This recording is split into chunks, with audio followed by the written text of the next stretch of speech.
नमस्कार मित्रांनो, शक्ती सोलार पंपामध्ये अशा प्रकारचा जर काही एरर येत असेल 08 शॉर्ट सर्किट ट्रिप अशा प्रकारचा जर एरर येत असेल तर त्या एररचं सोल्युशन काय आहे व हा जो एरर येत आहे या एररचं सोल्युशन कशा पद्धतीने तुम्हाला शोधायचा आहे, हा एररचा प्रॉब्लेम काय आहे, हे सर्व जी काही माहिती आहे ती आजच्या या व्हिडिओमध्ये दिलेली आहे। तर व्हिडिओ शेवटपर्यंत पहा व तुम्ही जर आपल्या श्रीकांत ट्यूब चॅनलवरती नवीन आला असाल तर चॅनलला सबस्क्राइब करून बेल आयकॉनला ऑल करा, कारण अशीच नवनवीन अपडेट्स आपल्यापर्यंत आम्ही पोहोचत असतो।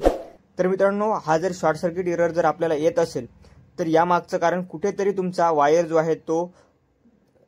आहे तो कट झालेला आहे किंवा मोटरीपासून वायर तुटलेला आहे किंवा पाण्यामध्ये त्याचा जो चिकट टेप आहे तो सुद्धा निघलेला असू शकतो किंवा वायर कट असू शकतो, कुठली पिन ढिली वगैरे असू शकते। त्यामुळे हा जो प्रॉब्लेम आहे तो आपल्याला पाहायला मिळतो। तर हा प्रॉब्लेम सॉल्व कशा पद्धतीने करायचा पूर्ण माहिती देत आहे। तर मित्रांनो, तुमचा जो आता पूर्ण तुम्हाला मोटर काढावी लागणार आहे किंवा तुमचा प्रॉब्लेम आधी तुम्ही तुमच्या प्लेट वगैरे सर्व काही पाहून घ्यायचे आहेत, त्यामध्ये काही कसला प्रॉब्लेम आहे का, आणि जर प्रॉब्लेम नसेल कुठल्या प्लेट वगैरे मध्ये पिना सर्व काढून बसवल्यानंतर तुमचा स्टार्टर पासून ते कंट्रोलर पासून ते मोटर पर्यंत जाण्याचा जो काही केबल आहे तो केबल पूर्णपणे काढून तुम्हाला चेक करायचा आहे।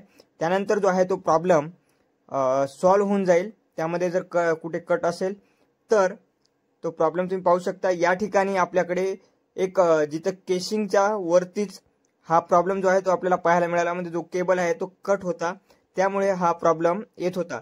तर याचा जो प्रॉब्लेम आहे तो आपण सॉल्व केलेला आहे आणि हा जो पंप आहे तो पुन्हा एकदा चांगल्या पद्धतीने चालू आहे। तुम्ही पाहू शकता या ठिकाणी स्प्रिंकलर वगैरे कशा पद्धतीने किती फास्टली असे 5 HP पंप आहे। पाणी कमी आहे परंतु 5 नोजल लावलेले आहे, तर ते किती चांगल्या पद्धतीने पाणी मारत आहे व किती स्प्रे 30-30 फुटापर्यंत जवळपास पाणी जे आहे ते जात आहे। तर अशाच माहितीसाठी अपडेटसाठी आपल्या चॅनलला फॉलो करा, सबस्क्राइब करा, बेल आयकॉनला ऑल करा, व्हिडिओला लाईक करा, शेअर करा। धन्यवाद।